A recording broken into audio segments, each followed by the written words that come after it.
Paz do Senhor, amados, estamos juntos mais uma vez para esse estudo belíssimo e relevante da Palavra de Deus. Em mais um domingo, o dia do Senhor, quando nós nos colocamos diante da Palavra do Senhor para aprender com o Senhor aquilo que Ele quer nos ensinar.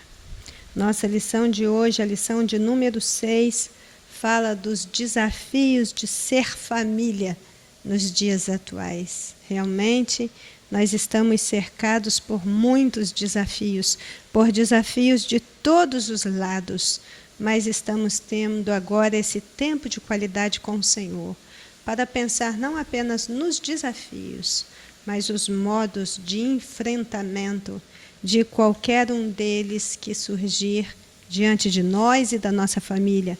O texto áureo diz: e não vos conformeis com este mundo, mas transformai-vos pela renovação do vosso entendimento, para que experimenteis qual seja a boa, agradável e perfeita vontade de Deus. Romanos 12, 2. A verdade aplicada: família cristã é aquela que crê no Senhor Jesus Cristo como Senhor e Salvador e procura viver de acordo com os princípios da Palavra de Deus. Temos como objetivos nesta lição mostrar os desafios da família na sociedade, diagnosticar os problemas que afetam o próprio lar e explicar como lidar com os problemas familiares. Nossos textos de referência encontram-se em 1 Coríntios 6,12, que diz: todas as coisas me são lícitas, mas nem todas as coisas convêm. Todas as coisas me são lícitas, mas eu não me deixarei dominar por nenhuma. Gálatas 5,16. Digo, porém, andai em espírito, e não cumprireis as concupiscências da carne. Colossenses 2,8. Tende cuidado para que ninguém vos faça presa sua por meio de filosofias e vãs sutilezas, segundo a tradição dos homens, segundo os rudimentos do mundo e não segundo Cristo. Então aí está. É sobre esta base que vamos nos debruçar neste momento para estudar esse tema, desafio de ser família nos dias atuais. Eu convido você a fazer comigo uma oração neste momento. Senhor nosso Deus, nosso Pai, nós estamos na Sua presença, como sempre estivemos, desde o dia em que o Senhor nos alcançou com a Sua graça e nos salvou.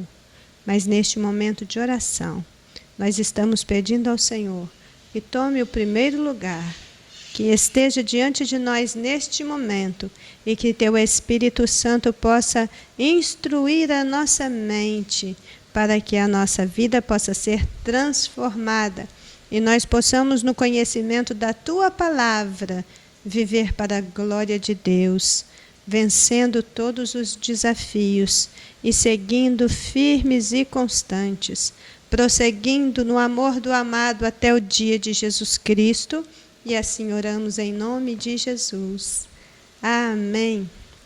Diz a nossa introdução que esta lição, ela é objetiva, ela é clara. E ela mostra as dificuldades em se manter uma família estruturada, sólida e harmoniosa, conforme a palavra de Deus nos dias de hoje. Não é fácil viver em família, mas nós devemos lutar pela nossa. Existe aí no livro de Neemias, no capítulo 14, uma recomendação para pensarmos nesta questão, quando diz: olhei, levantei-me e disse aos nobres, aos magistrados, ao restante do povo: não os temais. Não temais quem? Os inimigos, os obstáculos, os problemas, as circunstâncias adversas. Não temas. Lembrai-vos do grande e terrível Senhor e pelejai. Pelejai pelos vossos irmãos, pelejai pelos vossos filhos, pelejai pelas vossas mulheres, pelejai pelas vossas casas, este é um chamado à luta em defesa da família. Inclusive, nesse capítulo 4 de Neemias, nós vamos ter aí a oferta de um posicionamento radical e eficiente contra as dificuldades que se apresentam no dia a dia dos servos de Deus de todos os tempos. E não somente no que diz respeito às questões familiares, mas nós temos instruções claras de como proceder quando nos vemos envolvidos em situações semelhantes. Então a Bíblia mostra caminho, a Bíblia oferece recursos, a Bíblia tem palavra, a Bíblia tem exemplo de situações em que os espaços sagrados e as famílias tiveram que ser protegidos de maneira diferenciada. E nesse versículo 14, o que nós temos aqui é um chamado à luta em defesa da família. Nós precisamos atender esse chamado. Para cada um destes desafios, a Bíblia é clara em apontar estratégias de Deus, de enfrentamento do inimigo, seja qual for, venha de onde vier. Nós precisamos crer nisso. Nós precisamos viver em função disso. Os inimigos são muitos, eles estão por todos os lados, os desafios são cada vez mais impactantes, mais difíceis, mais complicados, mas o nosso Deus, o Deus soberano, o Deus de toda a terra, Ele tem todo o poder. E esse Deus que nós servimos, Ele nos dá estratégia de enfrentamento dos inimigos e das dificuldades, seja quais forem, venham de onde vier.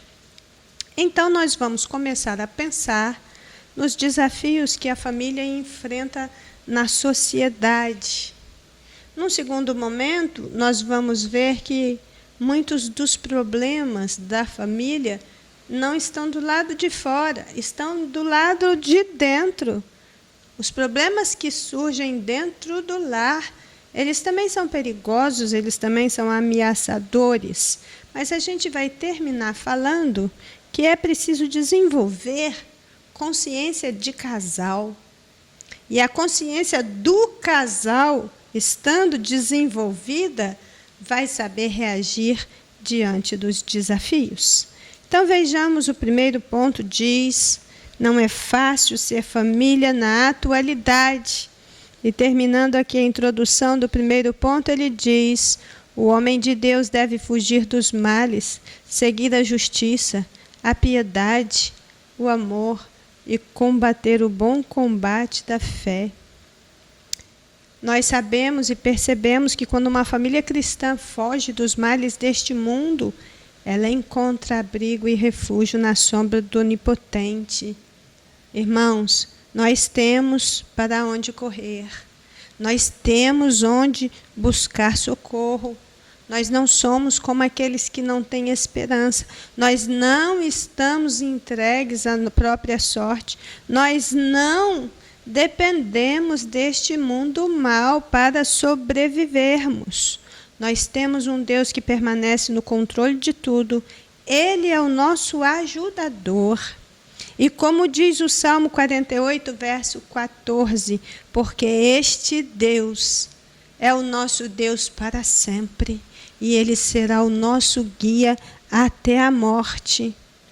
Bem, não é fácil ser família na atualidade, mesmo porque está tudo muito confuso, embaçado, dúbio, estranho, incoerente, sem noção mesmo. E um dos maiores desafios do mundo moderno que nos impõe é este. Nós somos desafiados todos os dias no agregar, no viver e no preservar os valores cristãos, seja na família ou fora dela.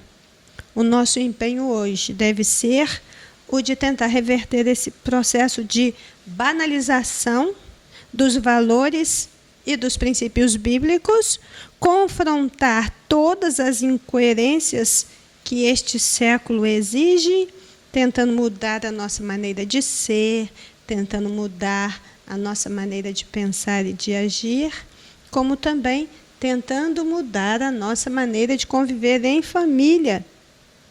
Tudo aquilo que Cristo testemunhou e que também nos ensinou com as suas ações, se tornaram tesouros inestimáveis para nós. E Jesus mesmo identificou em seus ensinamentos que há valores inestimáveis dos quais não podemos abrir mão. De que valores nós estamos falando?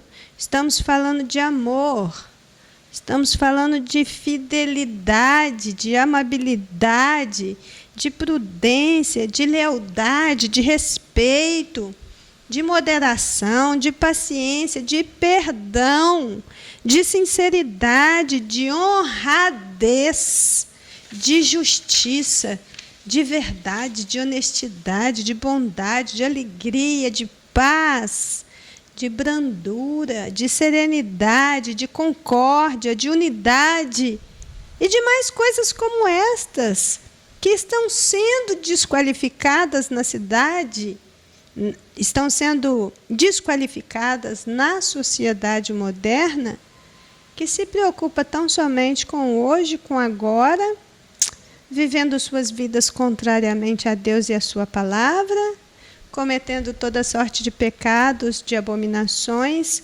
e iniquidades, mas nós somos de Cristo.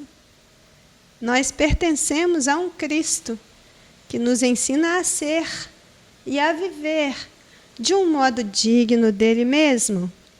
Como nós podemos resistir no dia mau, mantendo a integridade e continuando a ser o elo forte na corrente das gerações? Como? Olhando para Cristo, vivendo com Cristo, sendo de Cristo, pregando Cristo e trazendo Cristo para o centro da nossa vida em família.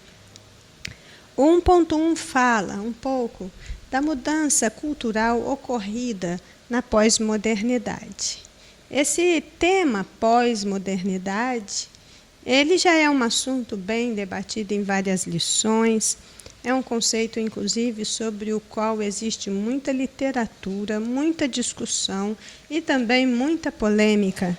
É um termo em evolução e, na nossa época, essa expressão pós-modernidade já vem perdendo a força, inclusive, para outros termos que estão identificando esse momento presente. Mas aqui na nossa revista diz que a alteração cultural tão rápida nos padrões da sociedade tem preocupado muito os pais e as famílias cristãs. O que nós vivemos hoje em nível de sociedade é exatamente um sistema baseado tão somente no humanismo. Aqui nós temos a revista dizendo para nós que tempos difíceis, quando os homens se tornam amantes de si mesmos, desobedientes, ingratos, mais amigos dos prazeres do que amigos de Deus, eles já chegaram. Esses tempos difíceis, ou os tempos trabalhosos, lá de 2 Timóteo, capítulo 3, dos versículos 1 ao 5, eles já chegaram. É o hoje. Então, pensar em pós-modernidade nos leva a refletir sobre essa sociedade hoje de muitas faces. Uma sociedade onde os princípios são relativizados. Os valores são fluidos.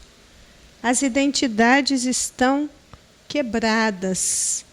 E a família nesse caldeirão tentando sobreviver a tudo isso. Cada um precisa entender isso, nem que seja minimamente, fazer uma leitura da própria realidade e saber que neste caos que nós estamos vivendo hoje, chamado pós-modernidade, é nesse ambiente que nós teremos que sobreviver. É neste ambiente mesmo que Deus vai nos dar a condição de fazer uma leitura da nossa própria realidade e de então desenvolver estratégias de enfrentamento e de sobrevivência. Quando nós pensamos aí nas mudanças que ocorreram nos últimos 100 anos, 200 anos, 300 anos, nós percebemos que o impacto destas mudanças foi de proporções gigantescas no mundo inteiro. Mas, para a gente ter um vislumbre do quão grandiosas são as mudanças da sociedade moderna, nós não precisamos ir muito longe, basta nós observarmos os últimos 20 anos, que nós já vamos ter esse quadro surreal das transformações recentes, que não somente mudaram nossas vidas para sempre, como também introduziram modificações profundas na visão de mundo das pessoas neste momento histórico que nós estamos vivendo. Então, quando se trata de pensarmos nessa questão da mudança cultural na pós-modernidade, nós vamos ver que essas mudanças elas atingiram e têm impactos não apenas no indivíduo, na pessoa, mas também nas instituições. E entre estas instituições, essas mudanças, elas têm um impacto muito grande sobre a igreja e sobre a família. Bem, segundo esse espírito pós-moderno, nenhuma definição tem direito de reivindicar mais legitimidade do que outra.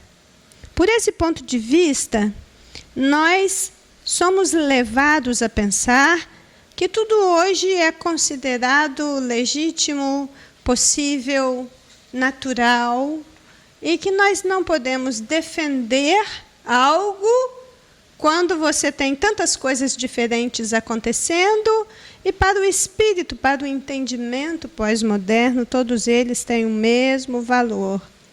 E ai de quem contradiz, né?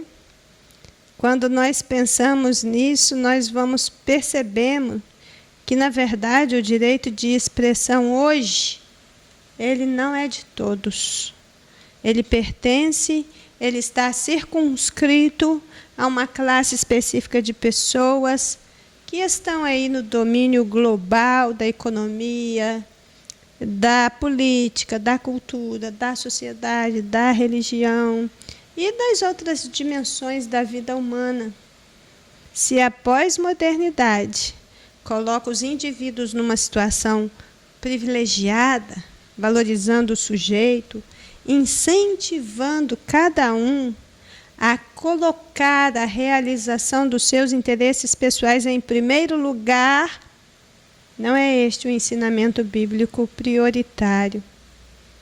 E aí nós vamos ver que, repetindo aí com vocês o que já falamos em outro momento, vivemos em outro momento, realmente nós precisamos nos preocupar com isso.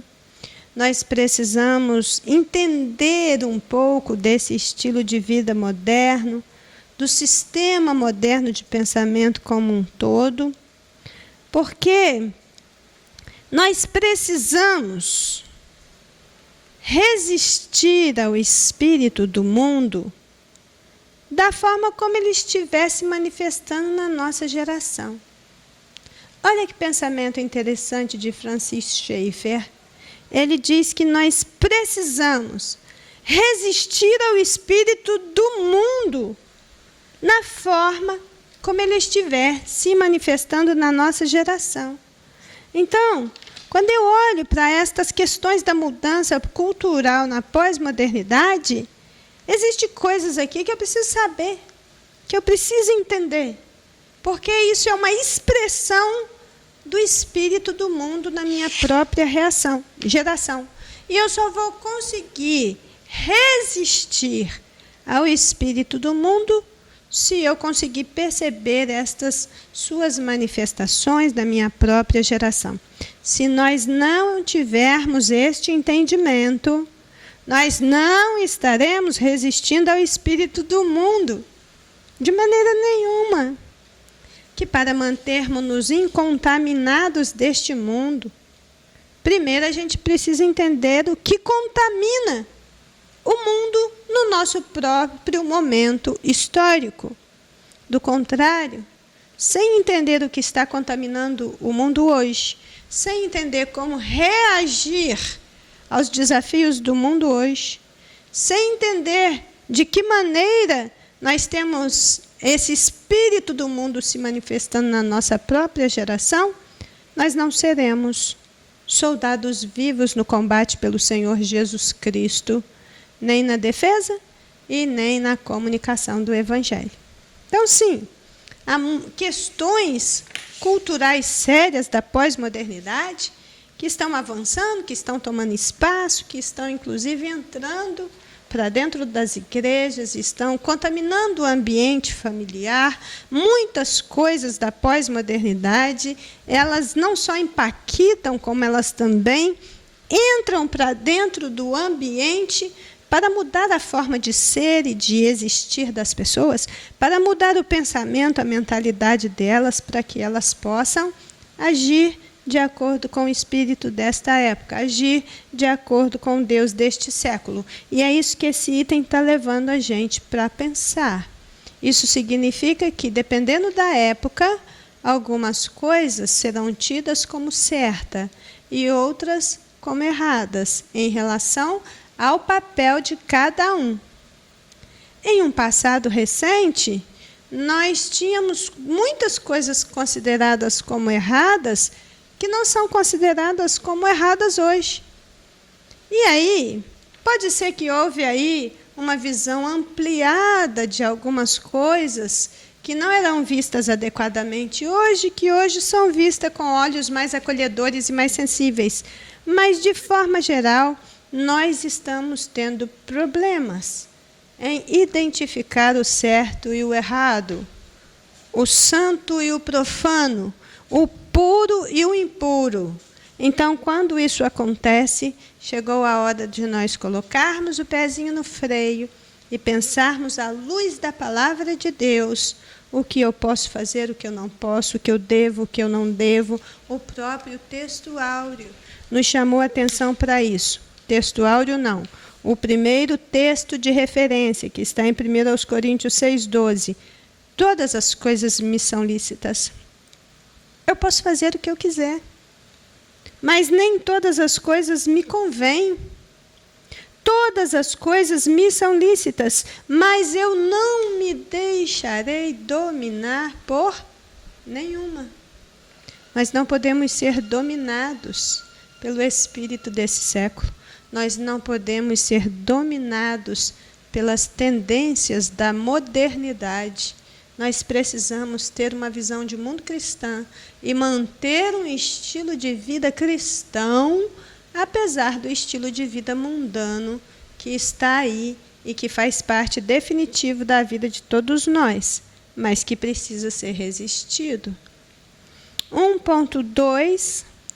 Esse 1.2, ele está trazendo algumas questões aqui que eu não tenho como aprofundar com vocês, né? Ele está falando sobre a interferência do poder público, ainda que não sendo da área do direito, ainda que não tendo um aprofundamento em leis, infelizmente, nós somos muito ignorantes em relação às leis, né? Principalmente as leis que regem o nosso país, a Constituição Federal. Irmãos, como nós somos ignorantes em relação a isso. E isso fica reservado para um grupo muito seleto de pessoas, que são aqueles profissionais do direito, que se debruçam sobre as leis para entendê-las, para poder aplicar no dia a dia das pessoas. E a gente acaba, inclusive, ficando refém dessas pessoas, porque elas têm conhecimento e nós não. Mas o comentarista está tocando em alguns pontos aqui sensíveis. Ele está falando da lei da maioridade, que está em discussão no país hoje. Ele fala sobre a lei da palmada, que impede os filhos de serem corrigidos e disciplinados pelos pais. Ele está falando sobre a lei do trabalho infantil, que impede os filhos de ganharem gosto pelo trabalho.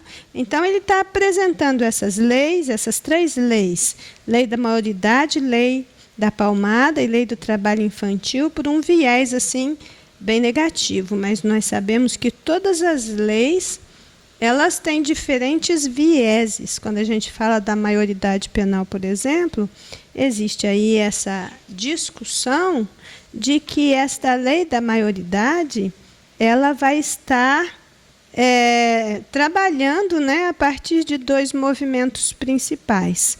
O primeiro movimento é aquele que está buscando a redução da maioridade penal a fim de tratar como adultos adolescentes criminosos, adolescentes infratores, que têm idade para cometer infração.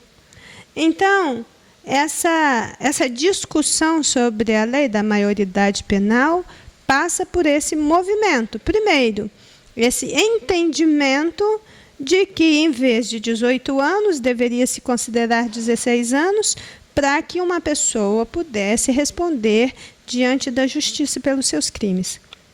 Mas existe um outro movimento dentro da discussão da lei da maioridade penal, que é exatamente aquele movimento que defende o abolitio criminis, ou que defende a abolição do crime, quando uma ação que é tipificada como crime no Código Penal deixa de ser crime. E aí é um outro viés.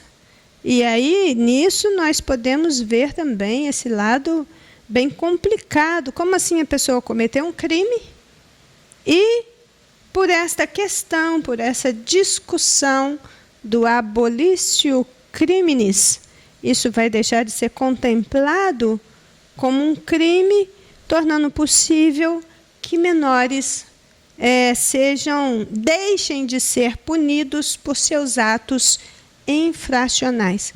O que a gente está falando aqui, nós não vamos nos aprofundar, mas existem todas estas discussões. E a aplicação disso na prática acaba realmente trazendo muita dificuldade, inclusive para a vida da igreja, para a vida da família, para a vida da sociedade como um todo, pela interferência do poder público no cotidiano das famílias, no cotidiano da vida em sociedade. Quando se fala da lei da palmada, ele diz aqui, olha, a lei da palmada impede filhos de serem corrigidos e disciplinados pelos pais. Nós precisamos também entender o que é a lei da palmada. A lei da palmada é a lei de número 13.010/14. Quando você lê a lei na íntegra, você percebe que ela não alterou as prerrogativas da família, porque ela está voltada para aqueles castigos físicos que causem sofrimento físico ou lesão, o que naturalmente não abarca as palmadas em si, as palmadas corretivas. Porque se a gente for pensar na lei da palmada de fato, ela é uma lei da palmada que não proibiu a palmada. O que ela proibiu mesmo, né, são as punições severas, inclusive verbais. Ataques verbais mais severos têm consequências, né? E diz a lei que isso não pode ser aplicado publicamente, que a correção ela precisa ser feita no particular.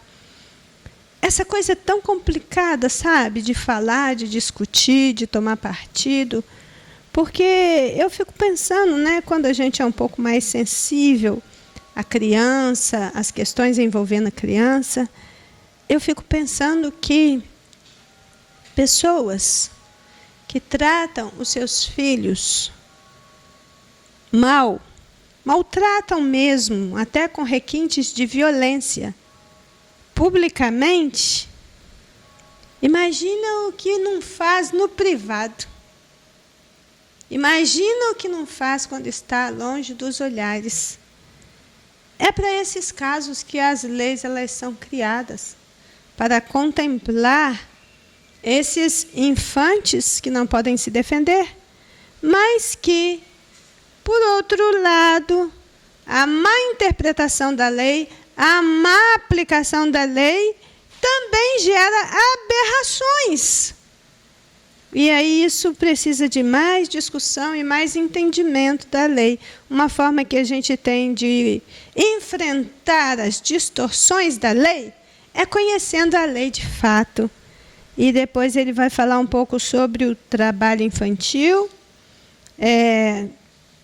Existe aí um movimento amplo na justiça para se evitar a perda da infância e fomentar a educação nos anos iniciais, mas principalmente em relação a essa questão do trabalho infantil, a gente vê que a legislação ela não é aplicada efetivamente, e um exemplo disso, né, é o que a gente vai ver constantemente nas ruas, crianças trabalhando, vendendo balas nos sinais, oferecendo os seus serviços, e às vezes crianças muito pequenas.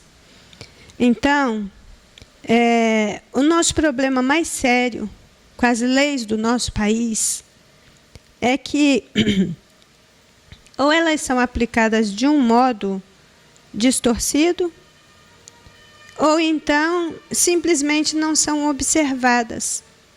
A gente sente aí um tal de 2 pesos, 2 medidas. É muito severa para uns, é muito liberal para outros, e a questão do trabalho infantil persiste, né? A gente não precisa ir muito longe para ver a exploração do trabalho infantil. Exploração segue aí no mesmo ritmo da questão da lei da maldade. Exploração do trabalho infantil é uma coisa.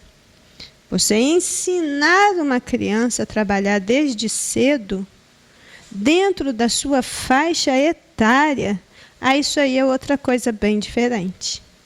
Então, existe aqui, o que ele está dizendo aqui sobre as novas leis aprovadas, ou a serem aprovadas no parlamento, elas mexem diretamente com a família. Nós entendemos que, com relação às leis humanamente constituídas, nós precisamos colocá-las em um contexto e também não ter apenas uma visão pessimista em relação a elas em um primeiro momento, mas procurar conhecer o texto da lei, saber do que se trata, os fins a que se destinam, antes de tecer maiores comentários. Mas o que eu vejo no primeiro momento a essas questões é que o problema sério com essas leis é o desconhecimento. E quando você desconhece o texto da lei, isso abre brecha para todo tipo de aberração.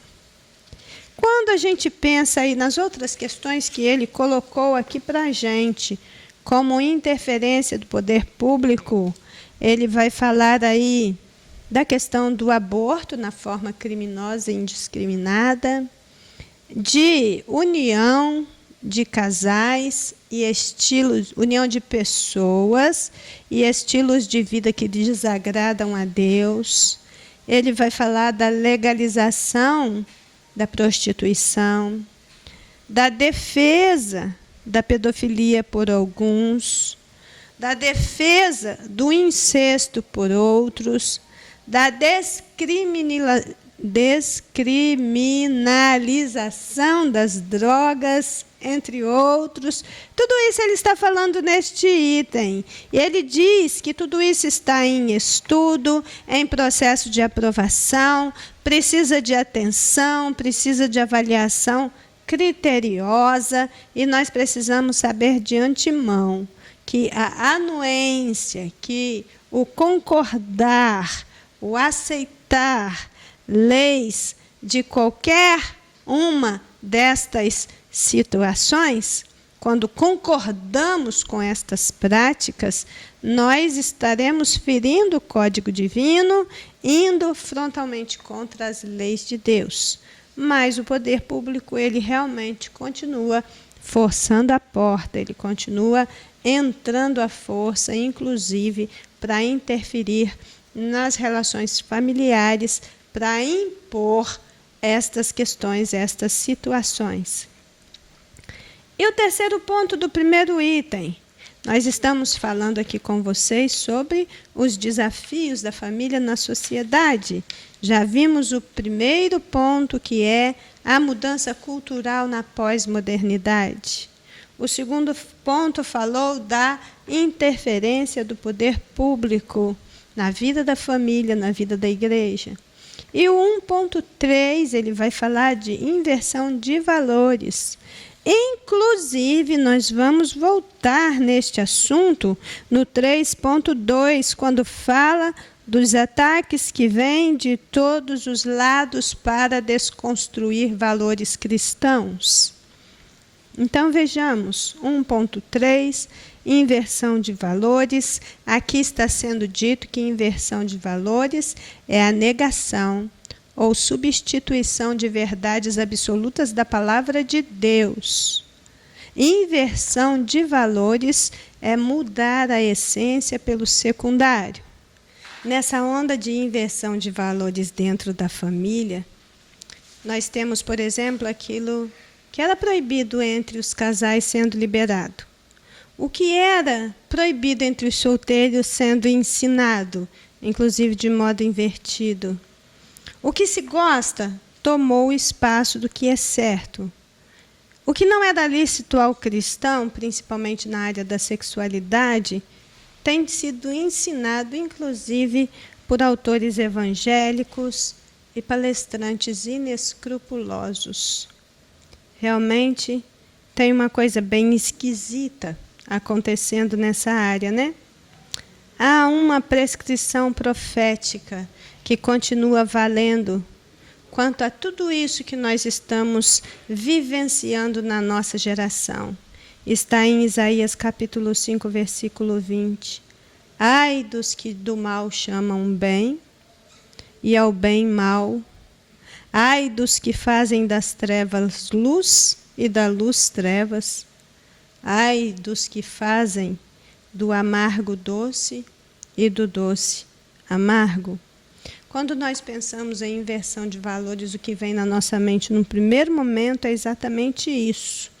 O certo passando a ser considerado como errado e o errado tido como certo. E muita dessa discussão acontece em torno da imoralidade na área da sexualidade. E nós vamos ver com clareza em relação a isso na descriminalização da pedofilia, nas orientações sexuais aberrantes, na promoção da zoofilia, do incesto, entre outros. Mas certamente não para por aí. E nós podemos verificar entre nós hoje os traços de uma geração que abandonou a Deus e está correndo um sério risco de ser abandonada por Ele, funcionando a partir da sua própria perversão sexual, sem constrangimento, onde cada forma de imoralidade é aceita como normal. O foco na destruição do conceito de família, com abertura para novos arranjos familiares, é cada vez mais intenso. E os abusos são cada vez mais frequentes em todas as áreas da vida. Não há sequer uma dimensão da existência humana que não esteja sendo deformada pela atual inversão de valores.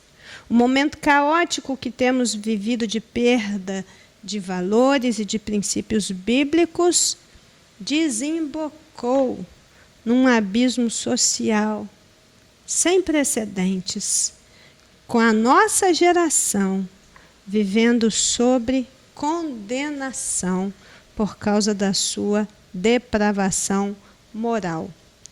Então, nós vamos ver que, no passado, a estrutura familiar moldava a sociedade, mas agora a sociedade está interferindo no formato da família e definindo o que deve ser ou o que deve acontecer nos lares, nos relacionamentos familiares. E mais do que isso, como que uma família deve ser constituída. Mas vamos falar mais uma vez aqui, não importa o estado em que as famílias estão, ou que se entende como família hoje, o certo é que existe um padrão bíblico coerente e santo para todas as famílias da terra. Aquilo que a Bíblia tem de prioritário para a fé do povo de Deus no Antigo Testamento tem o seu foco na família, é a ela que Deus se dirige como sujeito da sua ação. Então, nossa família, nosso casamento no altar de Deus deve ser nosso alvo, nossa meta sempre, com o fim de que princípios não sejam quebrados, valores não sejam invertidos e a nossa aliança com o Senhor permaneça firme e esteja acima dos investimentos desta cultura hedonista, humanista, materialista, individualista, relativista e tantas outras variáveis, né, que fundamentam e moldam o pensamento e a mentalidade pós-moderna. Vejamos aqui o tópico 2 da nossa lição. Diz que o problema não está apenas lá fora, ele também está do lado de dentro. E aí, quando olhamos por esse viés, nós ficamos realmente sobressaltados. Diz aqui a nossa revista, normalmente, nós jogamos a culpa só na sociedade, mas temos culpa no cartório também. O individualismo, casais andando separados, querendo viver a vida de solteiro. E aí nós vamos ver que a disciplina familiar entregue a terceiros, falta de planejamento financeiro, tudo isso vai causando desagregação, desestabilização, desarmonia, fazendo com que as famílias se tornem disfuncionais. Quando ele fala aqui de problemas que surgem dentro do lar, ele vai se referir à falta de disciplina familiar, ao choque de gerações e aos problemas financeiros. É certo que existem outros problemas que surgem no lar que são seríssimos, mas ele escolheu esses 3, a falta de disciplina familiar, o choque de gerações e aí o terceiro ponto, a má gestão financeira. Então vamos ver rapidinho cada um deles. A falta de disciplina familiar. Disciplina se refere à obediência aos preceitos, às regras, respeito a uma autoridade destinada a manter a boa ordem. A disciplina começa com os casais atendendo aos deveres conjugais, passa para a família atendendo aos deveres de pais e filhos. Se os pais não forem autodisciplinados, como disciplinarão seus filhos? Toda vez que falamos a palavra disciplina, isso dá aí uma ideia de correção. Mas nós estamos falando de disciplina no seu sentido mais amplo. De disciplina no sentido de obediência. De disciplina no sentido de diligência, de fazer o que precisa ser feito do jeito que precisa ser feito. E como servos e servas do Senhor, nós não temos outra opção em relação às recomendações divinas, senão obedecer a Deus segundo os seus santos propósitos. E isso começa com o sadio entendimento da palavra de Deus. E é o sadio entendimento da palavra de Deus que vai gerar e acompanhar uma vida disciplinada cuja prioridade é o Senhor, é a sua vontade. Nós temos aí muitos termos envolvidos quando o assunto é disciplina. Mas a disciplina é a ação e o método é o canal através da qual a ação se realiza E inúmeros versículos vão tratar dessa questão de disciplina e sua aplicação, a fim de sermos instruídos em como tirar dela o proveito necessário para o nosso crescimento pessoal e o nosso crescimento familiar. Nós vamos ver que a falta de disciplina familiar, ela é sintomática de muitas outras desordens. Se falta disciplina, é porque tem muita coisa faltando além dela. E aí, quando você estuda e aprofunda um pouquinho e olha para esse lado, você vai vendo que tem algumas coisas que os filhos vão precisar aprender com seus pais. Mas eles só aprenderão com seus pais se os seus pais forem disciplinados nestas questões. Por exemplo, reconhecer limites e as consequências dos seus atos. Outra coisa, distinguir entre o certo e o errado. Outra coisa, trabalhar e ser responsável. Outra coisa, cumprir seus deveres na família. Pais fiéis a Deus, fiéis aos cônjuges e fiéis aos filhos, ajudam os filhos a aprenderem os seus papéis nas famílias e também a serem fiéis. Então, nenhuma família estará livre dos inúmeros desafios que acompanham a união conjugal e a criação de filhos, mas saber enfrentar e vencê-los na medida em que se apresentam é realmente algo de muito valor. Com as transformações recentes, as famílias estão fragilizadas.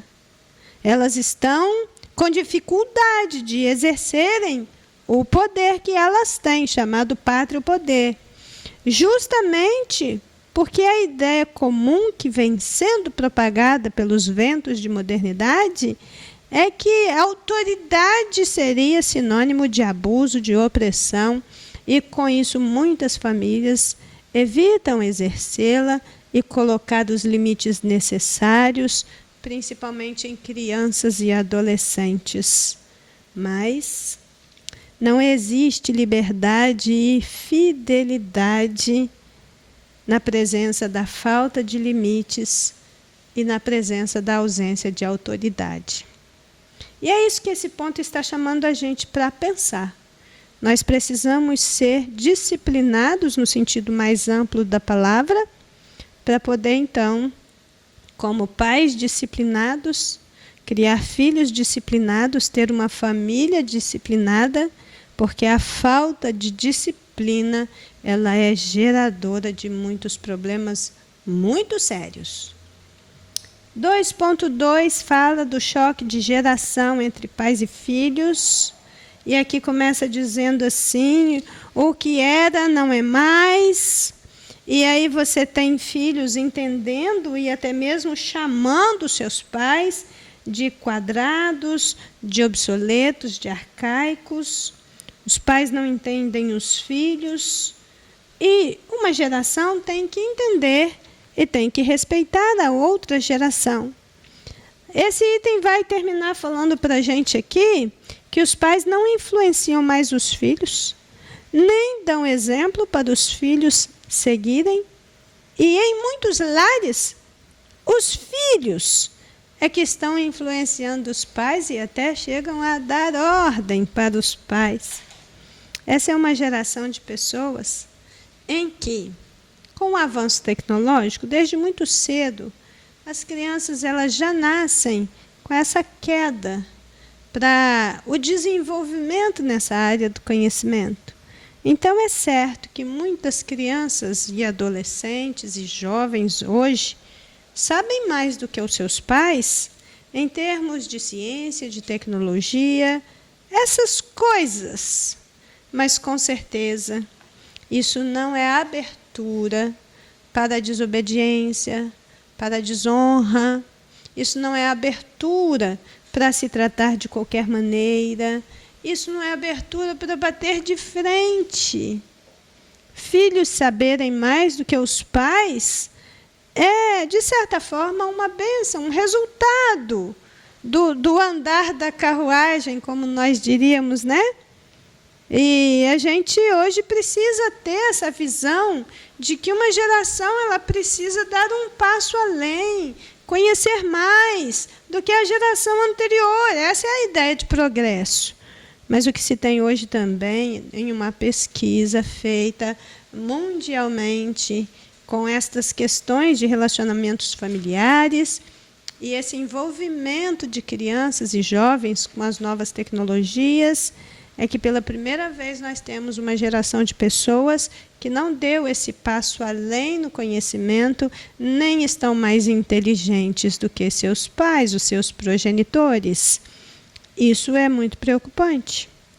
Porque saber tudo de tecnologia e não saber nada da vida, e não saber nada de relacionamento, e não saber nada do que é ter um viver disciplinado, isso é realmente um problema. Você está entregue às questões do dia a dia, distraídos com esse mundo mau, e hoje existe sim essa geração de pessoas que acha que está mandando muito bem e que por isso podem ser o que quiser ser e fazer o que quiser fazer. Essa é a realidade, né? Temos essa realidade de choque de gerações. O que está envolvido nisso são as diferenças, os conflitos. E nós precisamos resolver as nossas diferenças. Nós precisamos entender o que está acontecendo no nosso próprio momento histórico. Precisamos saber que existem conflitos passíveis de acontecer entre pais e filhos, que caracteriza esse choque de gerações, mas também precisamos entender que os problemas que nos cercam, eles precisam ser identificados.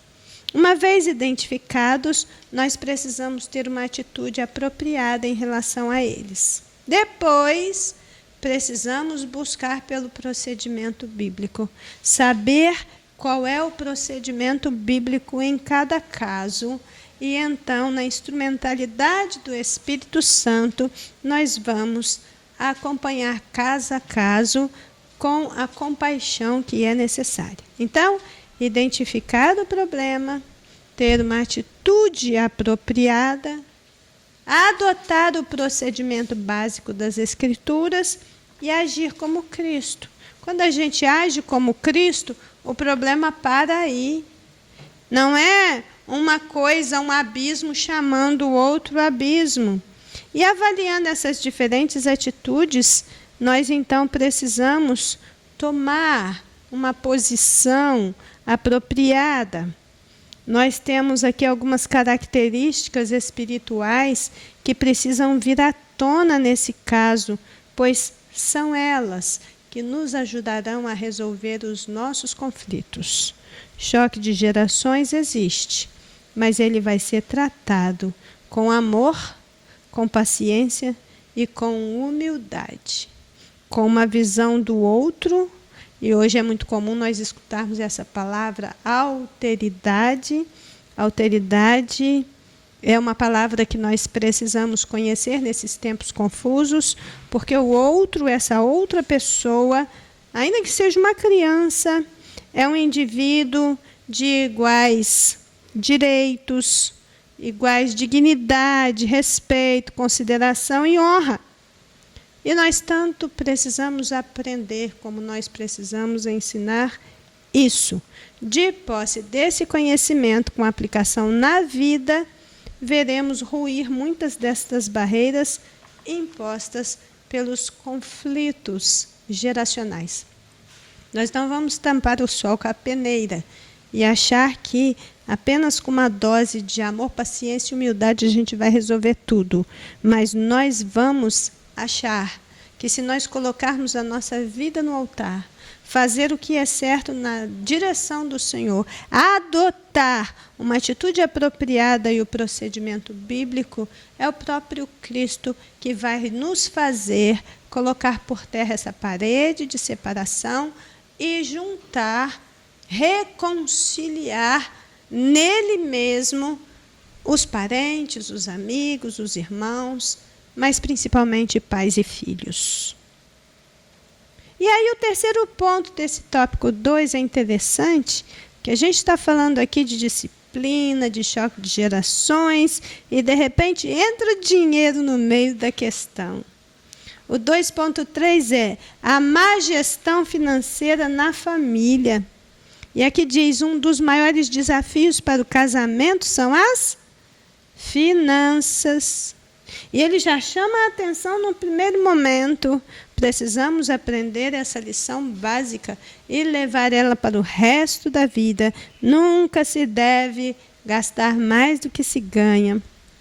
Todos os nossos recursos, eles foram dados por Deus e por isso eles devem ser administrados da melhor maneira possível. Quando a gente fala de gestão financeira, isso sempre será um assunto de grande relevância em qualquer ambiente. Quem não sabe lidar com o que tem, quem não aprende a administrar o próprio dinheiro ou a falta dele, vai ter problema para a vida inteira.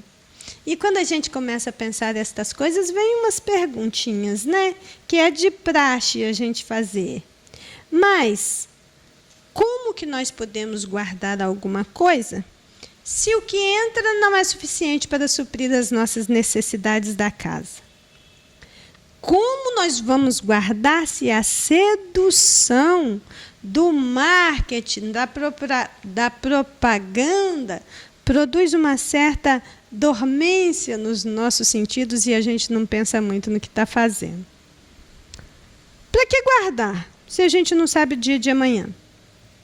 Que virtude há em ficar guardando e não suprir as necessidades na sua totalidade? Se a gente for esticar a conversa, a gente vai continuar fazendo estas perguntas. Mas se a Bíblia fala que é sábio economizar, então nós deveríamos prestar atenção nesse detalhe. Com toda a oferta que temos ao dispor, e hoje o que não falta é a oferta para todos os lados, são facilidades para você adquirir pequenos ganhos a grandes custos, é preciso muita sabedoria para lidar com os nossos bens. Então, se outrora as pessoas já sentiam dificuldade em guardar um pouco do que ganhava, dentro dessa perspectiva de poder vir a precisar, mas não necessariamente, hoje com toda essa agressividade do mercado, argumentando e convencendo que o que importa é ser feliz, é viver o aqui e agora, as coisas ficarão bem mais difíceis. Mas se observarmos tudo que acontece ao nosso redor, nós veremos que até mesmo as práticas religiosas estão ficando mais espetaculares por influência do mercado, da mídia. Então, o que se tem hoje são pessoas com sede de espetáculo, de ver e viver coisas magistrais. E a visão de mundo das pessoas mudou, mas as suas necessidades não. E o padrão da palavra de Deus também não. E a Bíblia diz que quem guarda tem, que quem bota fora tudo que ganha sem controle não terá. Viverá inseguro e os problemas só aumentando. Nós vamos ver aqui que ter disciplina e ser metódico significa mandar e obedecer, projetar e fazer, e das últimas consequências para o que foi planejado seja concluído. Ser diligente e responsável, decidir o que deve ser feito e fazer. E isso não pode depender da vontade do momento, isso tem que depender de uma decisão que foi tomada. A vontade é emocional, a decisão é racional. O emocional ele só sabe diferenciar o agradável do desagradável. Mas para as coisas acontecerem, nem sempre podemos fazer apenas o que nos agrada. Nós precisamos encontrar prazer em fazer as coisas certas e não em nos conformar de deixar de fazer o que precisa ser feito. Isso se aplica em grande medida às questões financeiras e toda a família precisa ser conscientizada da sua própria situação, para que isso não seja motivo de embaraço, não seja motivo de divisões, de acusações mútuas e de separação. Pode ter certeza que quem não consegue gerir os seus próprios bens vai ter uma vida muito tumultuada e infeliz. Dormir e acordar pensando nos boletos para pagar. Quando recebe, mal recebeu, já acabou tudo, aí fica na expectativa do próximo mês que virá. Irmãos, nós precisamos ter uma vida mais regrada com aquilo que nós temos. Então é preciso muito cuidado também na hora de gerir a sua situação financeira. Com isso, nós vemos, às vezes, pessoas que ganham pouco e conseguem viver bem com o pouco que têm, e pessoas que ganham muito e ainda assim não conseguem se equilibrar financeiramente. Então, não depende muitas vezes do quanto se ganha. O quanto se ganha é relevante? É sim, mas não depende necessariamente do quanto se ganha. É de como vai gerir o que se ganhou e que tipo de planejamento vai estar de pano de fundo em cima disso, anotando o que gastou, tendo esse controle das contas sendo mantidas em dia, porque quando as contas não são pagas em dias, elas se tornam uma bola de neve e vai crescendo, crescendo até um ponto insuportável, insustentável. Isso tem sido motivo de muitas doenças emocionais e até mesmo físicas, né? Pessoas que estão aí hoje sofrendo seriamente com doenças porque a sua vida financeira está muito tumultuada. Isso gera um estresse muito grande e esse estresse, às vezes, ele é um gatilho para o desenvolvimento de doenças e até doenças perigosas. Então, sim, a má gestão financeira é problema de dentro. Até uma criança ela precisa ser educada financeiramente. Quando essa educação financeira ela não acontece, esse indivíduo vai sofrer com isso uma vida inteira. Então é um chamado também para a família pensar esse problema. E se tem esse problema dentro da sua casa, hoje é dia de refletir sobre isso e colocar isso diante de Deus em oração e pedir graça a Deus para contornar essa situação, porque Deus ele nos dá clareza, ele nos ajuda. O Espírito Santo, ele tem prazer em uma vida disciplinada, organizada, que está seguindo o seu rumo, está fluindo naturalmente. E a má gestão financeira pode ser um entrave de grandes proporções na vida de uma pessoa. E então nós vamos aí por terceiro tópico da nossa lição, que fala da consciência do casal diante dos desafios. Veja aqui, dizendo que antes a cultura anticristã vinha só da sociedade, dos meios de comunicação, agora alcança o seio da igreja com pensamentos liberais, favorecendo aí a liberdade, a abolição do conservadorismo, liberdade total em nome do amor, da graça e da misericórdia. É como se diariamente nós fôssemos confrontados com essa visão de que realmente o pecado ele foi avassalador, ele teve o seu impacto, mas hoje nós vivemos na graça, e a graça realmente é suficiente para tudo, e nós temos vivido os momentos muito difíceis com essa percepção aí distorcida de pecado e graça. Mas não é o âmago da nossa discussão aqui. O 3.1, ele fala de divórcio por incompatibilidade de gênios. O título é A Consciência do Casal Diante dos Desafios, e o primeiro ponto é divórcio por incompatibilidade de gênios.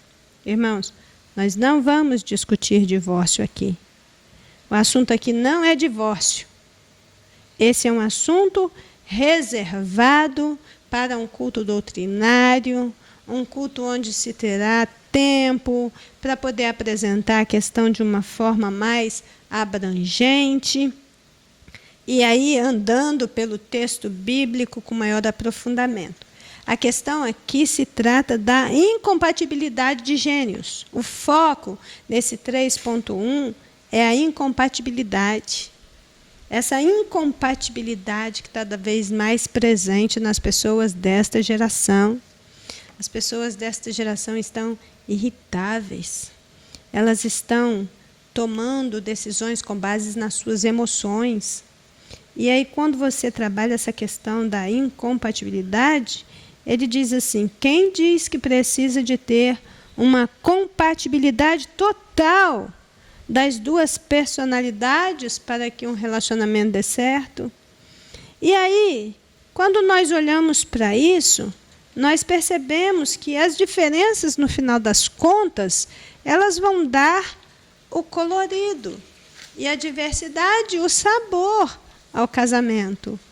Então, quando nós trabalhamos esta questão da incompatibilidade, é para nós pensarmos que as fontes dos conflitos são várias, tanto por ação como por omissão. Uma coisa, porém, permanece clara: o conflito conjugal é inevitável. Nem sempre seremos 100% compatíveis, mas, se bem resolvido, ele contribuirá para um casamento sólido e feliz.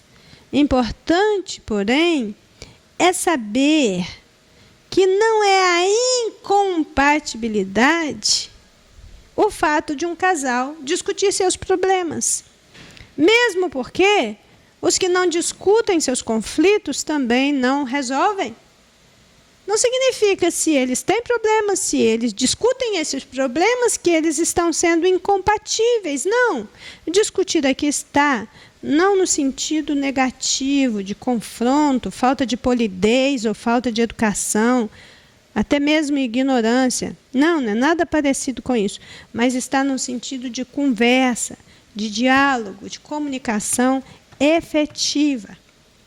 E aí o que a gente vê é que a fragilidade das relações do nosso tempo é tamanha que há casais que, valendo-se de dificuldades e incompreensões, utilizam isso como um mecanismo de fuga, até mesmo para, de uma forma inesperada, interromper o casamento e acaba separando.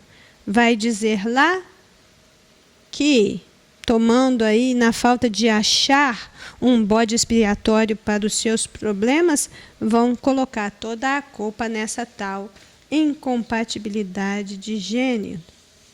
Então, irmãos, essa questão é algo que precisa ser refletida, porque mesmo que nós sejamos diferentes, mesmo que nós tenhamos um comportamento que não se ajusta 100% ao outro, nós precisamos desenvolver, com base na fidelidade também, a gentileza.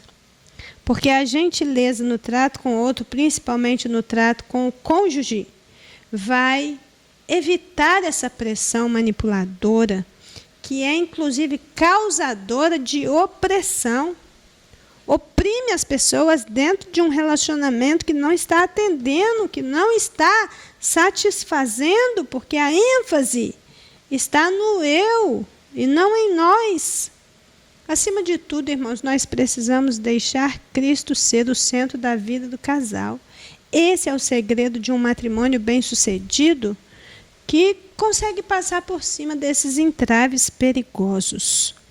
Não se dar bem, estar sempre em conflito, as diferenças sempre exacerbadas. Tudo isso é algo que precisa ser resolvido por Cristo, à luz da palavra de Deus, e que as pessoas tenham esse interesse legítimo de mudar as suas incompatibilidades em compatibilidades segundo Deus e a sua palavra.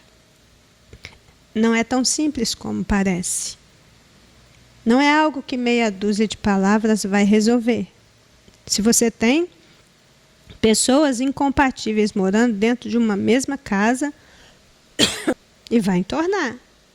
A questão é querer resolver isso. É querer tornar isso algo realmente mais decente, mais justo e melhor. E aí a gente vai vendo aqui, na sequência, o 3.2 nos diz que muitas destas questões, elas vão trazer dificuldades para a manutenção do casamento. E ainda tem esses ataques que vêm de todos os lados para desconstruir valores cristãos. Eu disse para vocês lá no início que a questão dos valores, da quebra de valores, da inversão de valores, estava sendo tratado também nesse 3.2. Só que aqui nesse 3.2, eu vou usar aqui uma frase do comentarista que está aqui na revista, que ele diz assim: precisamos de igrejas fortes para serem guardiãs dos princípios éticos e morais fundamentais contra os ataques à família. Então aqui eu já não estou discutindo mais a questão da inversão de valores, da destruição dos valores cristãos, porque isso nós já falamos anteriormente. O foco aqui foi colocado no papel da igreja. A igreja ela é colocada como parâmetro da relação conjugal e precisa orientar o seu comportamento através do modelo divino. Efésios 5, 25, 26 diz: vós, maridos, amai vossas mulheres, como também Cristo amou a igreja, e assim mesmo se entregou por ela para a santificar, purificando-a com a lavagem da água pela palavra. A vinculação da relação do casal entre si, como exemplo da relação de Cristo com a sua igreja, é uma verdade muito bem conhecida nas Escrituras e pregada nas Escrituras.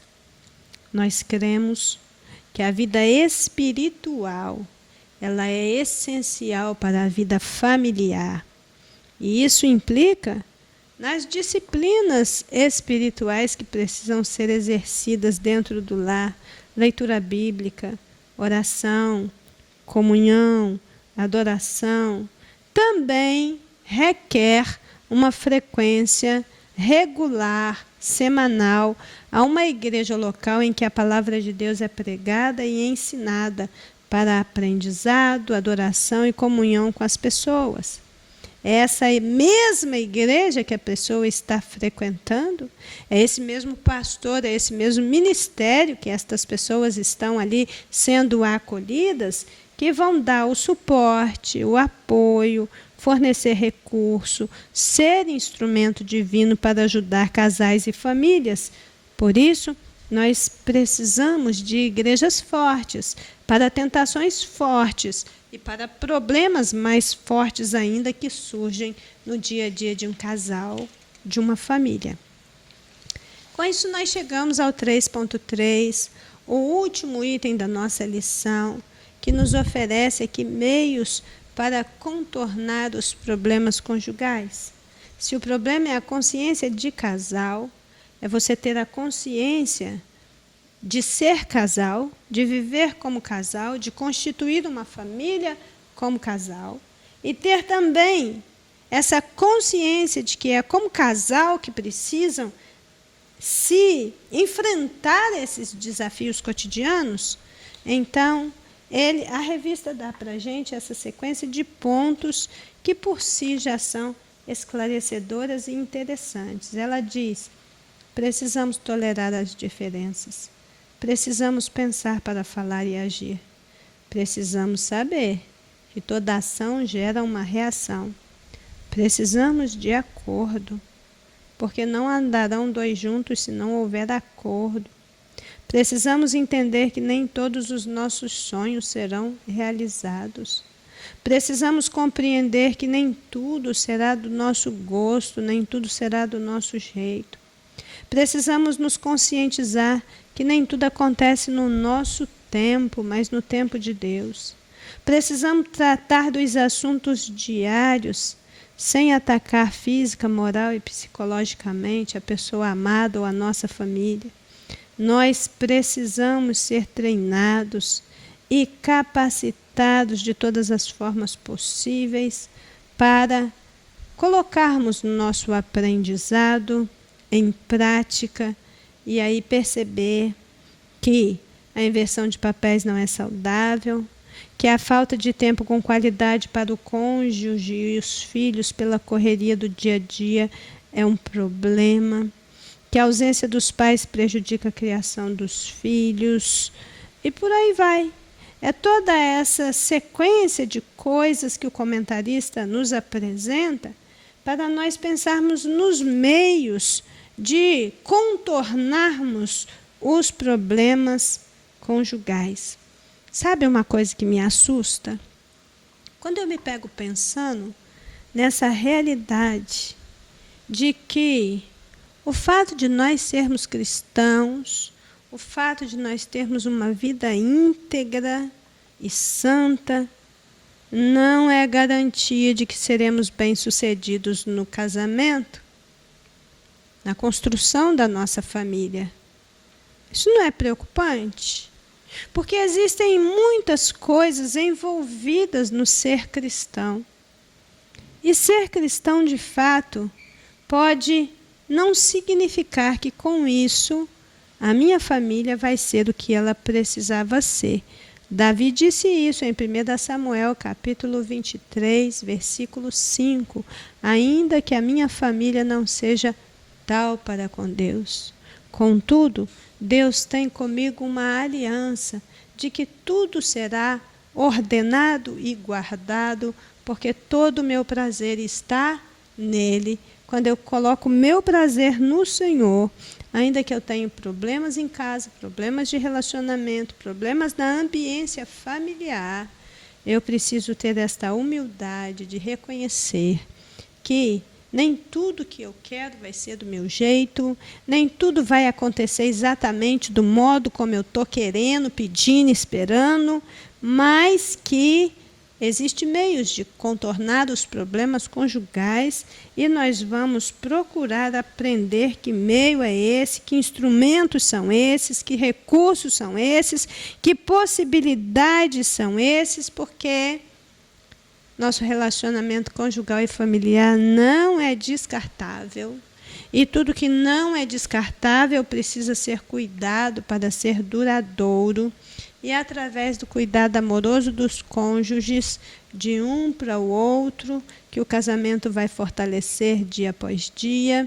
Nesse processo, é certo que cada um precisa cumprir a parte que lhe cabe. Veja, irmãos, a convivência conjugal familiar exige cuidado e sabedoria de todos, para que o ambiente seja o mais agradável possível. Se apenas um fica lutando e se acabando e esmurrando no ar para que o lar continue de pé e funcionando bem, não é que isso não seja uma luta em glória, mas essa luta tem prazo de validade, uma hora a pessoa vai se cansar, toda a energia da pessoa é drenada, ela fica sem forças para prosseguir. Mas se os dois estiverem juntos, se a família estiver unidas, lutando pela mesma guerra, querendo as mesmas coisas, buscando o mesmo algo e procurando se entender, certamente será uma convivência de paz, mesmo em meio aos sufocos do dia a dia. E com isso, nós terminamos aí mais uma lição preciosa, que nos levou a pensar os desafios de ser família nos dias atuais. Não são poucos, mas eles existem para serem contornados e vencidos em nome de Jesus. Quando olhamos para tudo que está acontecendo, nós precisamos entender que acima da nossa estima própria, precisa estar a nossa estima a Deus e o desejo de agradá-lo. A via para isso é nós investirmos na nossa ambiência familiar e nos relacionamentos ali estabelecidos, para que eles sejam um espelho para o mundo, enquanto provoca em nós esse contentamento satisfatório e balizador da vida. Minha casa precisa ser meu refúgio. Minha casa precisa ser os pilares de sustentação da minha existência. Minha família precisa ser o meu bem maior nesta terra, e ainda que ela seja atacada por todos os lados, ela vai permanecer de pé em nome de Jesus e vitoriosa. A conclusão diz: os desafios são evidentes e enormes, mas recai sobre cada um de nós a responsabilidade de fazer a nossa parte para proteger a família, dar uma resposta adequada à sociedade, dentro dos princípios da palavra de Deus. Esta palavra é santa e esta palavra é vida. Esta palavra, ela é transformadora, ela é eficaz, ela é completa, ela é satisfatória e ela é suficiente. Os desafios continuarão, mas o nosso Deus também, que jamais perdeu uma batalha, continuará nos dando o que necessitamos para prosseguirmos firmes na força do Senhor. Amém? Vamos orar para terminar? Senhor nosso Deus e Pai, entregamos ao Senhor este momento de esclarecimentos, de estudos, de aprendizado da Tua Palavra. Obrigado por tudo aquilo que eu aprendi estudando para essa aula. Obrigado por aquilo que os nossos amigos e irmãos irão aprender refletindo sobre aquilo que foi falado aqui. Continua, Pai, com as Tuas mãos estendidas sobre os lares dos Teus filhos. Continua tomando, Senhor, as suas questões principais, mais sensíveis, mais relevantes, nas suas santas mãos e dando vitória ao seu povo na terra. Precisamos do Senhor. Este é o nosso Deus para sempre. Este é o nosso guia até a morte. Tudo está nas Tuas mãos e nós nos colocamos à disposição do Teu Espírito Santo para que o Senhor possa trabalhar em nós e na nossa família, para que nenhum desafio seja grande demais para não ser vencido. Amém? Um bom domingo a todos vocês, em nome de Jesus. Que o Senhor pode curar. Se não for te pedir muito, Jesus, passa lá em casa. Passa lá em casa, Jesus. Vai na minha casa, Jesus. Cura minha família. Traz vida, traz vida, traz vida. Passa lá em casa, Jesus. Vai na minha casa, Jesus. Mexe na estrutura. A casa é tua, é tua, é tua.